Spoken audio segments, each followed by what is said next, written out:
സന്ധ്യാസമയം പാത ജനനിബിഡമായിരുന്നു. പ്ലഷർ കാറുകൾ, ബസ്സുകൾ, ജട്കാകൾ, കാളവണ്ടികൾ, റിക്ഷകൾ. പുതുമയുടെ യുവത്വവും പഴമയുടെ വാർദ്ധക്യവും മുട്ടിയും തട്ടിയും പാഞ്ഞും ഇഴഞ്ഞും അങ്ങോട്ടുമിങ്ങോട്ടും പോകുന്നുണ്ട്.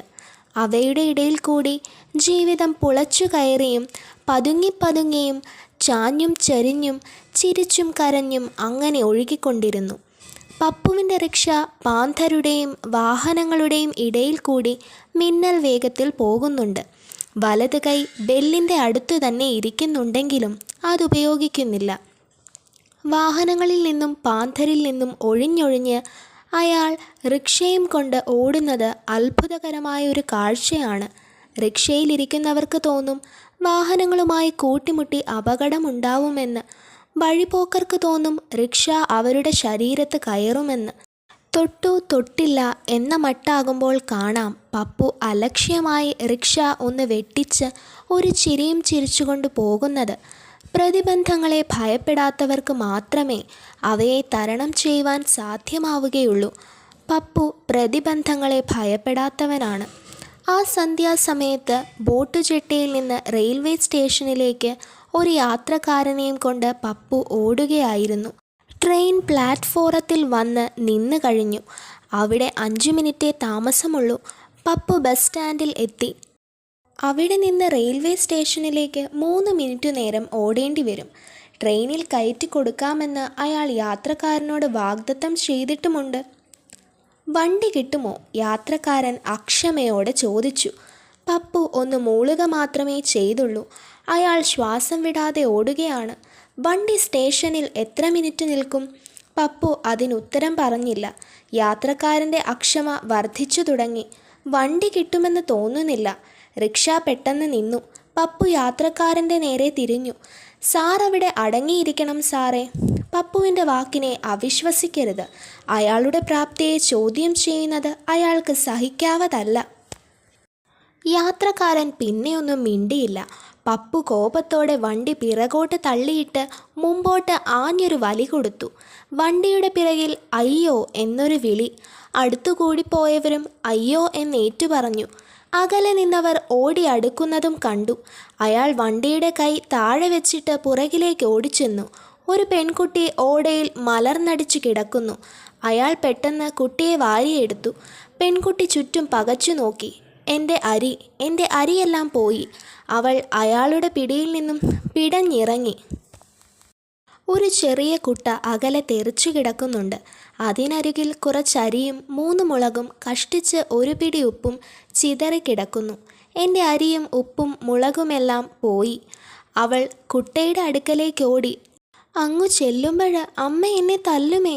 അവൾ പൊട്ടിക്കരഞ്ഞുകൊണ്ട് അരി തൂത്തുവാരാൻ തുടങ്ങി. പപ്പു സ്തബ്ധനായി നിൽക്കുകയാണ്. 10-18 മാസമായി അയാൾ റിക്ഷ വലിക്കാൻ തുടങ്ങിയിട്ട്. ഇങ്ങനെ ഒരു സംഭവം ആദ്യത്തേതാണ്. പെൺകുട്ടിയോടുള്ള സഹതാപം മാത്രമല്ല, റിക്ഷാക്കാരൻ എന്ന നിലയിൽ അയാൾക്കുള്ള സൽപ്പേരിന് കളങ്കം തട്ടിയല്ലോ എന്നുള്ള കുണ്ഠിതം കൂടിയുണ്ട്. വണ്ടി ഇപ്പോൾ പോകും, യാത്രക്കാരൻ വിളിച്ചു പറഞ്ഞു. പപ്പു ഞെട്ടി ഉണർന്നു. യാത്രക്കാരനെ സ്റ്റേഷനിൽ എത്തിക്കണം. കുട്ടിയെ സമാധാനിപ്പിക്കുകയും വേണം. അയാൾ വിഷമിച്ചു. അയാൾ കുട്ടിയെ പിടിച്ചെഴുന്നേൽപ്പിച്ചു. അരി പോയതങ്ങ് പോട്ടെ, കുഞ്ഞ് കരയാതെ, ഞാൻ മേടിച്ചു തരാം അരി. അത്താഴത്തിനുള്ളതാ, അമ്മ എന്നെ തല്ലും. കുഞ്ഞിനെ തല്ലത്തില്ല. അരിയും ഉപ്പും മുളകുമെല്ലാം ഞാൻ മേടിച്ചു തരാം. കുഞ്ഞങ്ങോട്ട് മാറി നിൽക്ക്, ഞാനിപ്പോൾ വന്നേക്കാം. അയാൾ അവളെ റോഡിൻ്റെ അരികിലേക്ക് മാറ്റി നിർത്തിയിട്ട് വണ്ടിയും എടുത്തുകൊണ്ട് ഓട്ടം തുടങ്ങി. പെൺകുട്ടി കരച്ചിൽ നിർത്തിയില്ല. ദൂരെ നിന്നിരുന്ന ചന്തപ്പിള്ളേരെല്ലാം അവളുടെ ചുറ്റും കൂടി. അവർ സഹതാപപൂർവം അവളോട് ചോദ്യങ്ങൾ ചോദിക്കാൻ തുടങ്ങി. ആരുടെ റിക്ഷയാണ് മുട്ടിയത്? എവിടെയാണ് വീണത്? കേടുവല്ലതും പറ്റിയോ? അരി എത്രയുണ്ടായിരുന്നു? വീടെവിടെയാണ്? പേരെന്താ? അതെല്ലാം അവർക്കറിയണം. അവളൊന്നും മിണ്ടിയില്ല. ചിതറിക്കിടക്കുന്ന അരിയിലേക്ക് നോക്കിക്കൊണ്ട് അവൾ കരയുകയാണ്. സംഭവം കണ്ടുനിന്ന ഒരു ചെറുക്കൻ പറഞ്ഞു, പപ്പുവിൻ്റെ റിക്ഷയാണ് മുട്ടിയതെന്ന്. അത് മറ്റുള്ള പിള്ളേർക്ക് വിശ്വാസമായില്ല. പപ്പുവിൻ്റെ റിക്ഷ ആരുടെയും ദേഹത്ത് മുട്ടിയിട്ടില്ല, മുട്ടുകയുമില്ല എന്നാണ് അവരുടെ വാദം. അതേപ്പറ്റി അവർ തമ്മിൽ ശക്തിയായ വാദപ്രതിവാദം നടന്നു. ഒടുവിൽ പപ്പുവിൻ്റെ റിക്ഷ തന്നെയാണ് മുട്ടിയതെന്ന് ഒരു യാചകി സാക്ഷി പറഞ്ഞു. ആ വഴക്ക് അങ്ങനെ അവസാനിച്ചു. പപ്പു ഉടനെ തിരിച്ചു വരുമെന്നും അയാൾ പെൺകുട്ടിക്ക് അരി വാങ്ങിക്കൊടുക്കുമെന്ന് പറഞ്ഞിട്ടുണ്ടെന്നും കൂടി യാചകി പറയുകയുണ്ടായി. അതും അഭിപ്രായ ഭിന്നതയ്ക്ക് കാരണമായി തീർന്നു. "ഓ, അത് കളിപ്പിച്ചതാ" എന്നൊരുത്തൻ പറഞ്ഞു. പപ്പു കൊളത്തി മുങ്ങിയ കിണറ്റിലെ നീരത്തുള്ളൂ. അത് മറ്റൊരുവൻ്റെ അഭിപ്രായമാണ്.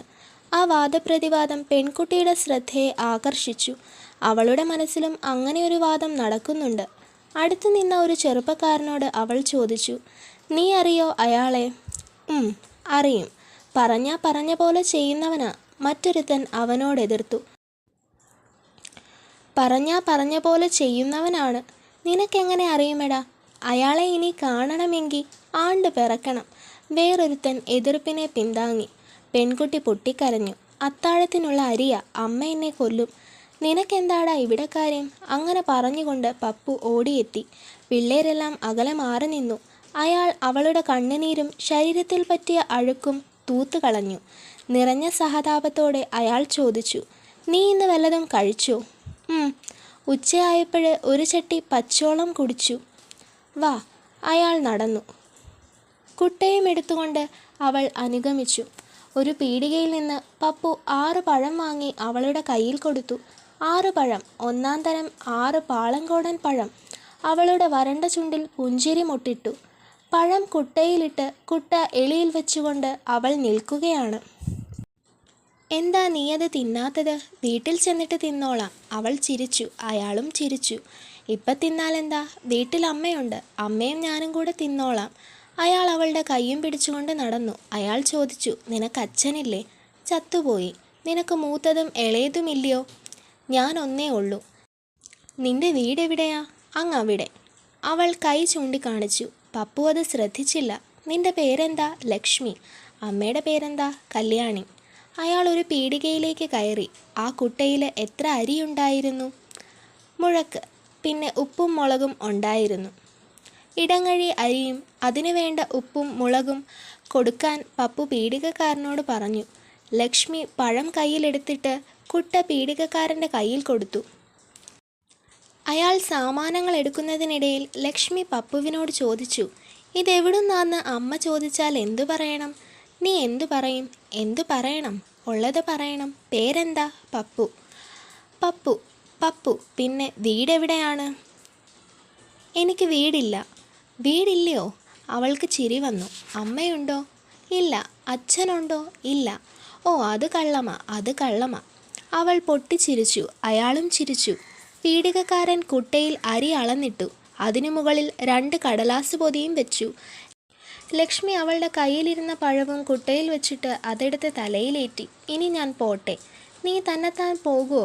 "പൊയ്ക്കൊള്ളാം." "എന്നാൽ പൊയ്ക്കോ." അവൾ കൃതജ്ഞതാപൂർവം പപ്പുവിനെ ഒന്ന് നോക്കിയിട്ട് തിരിഞ്ഞു നടന്നു. പപ്പുവും അവളുടെ കൂടെ നടന്നു. അവളുടെ കൂടെ അങ്ങനെ നടക്കുവാൻ അയാൾക്കൊരാഗ്രഹം. "നീ നാളെ വരുമോ?" അയാൾ ചോദിച്ചു. "എന്തിനാ?"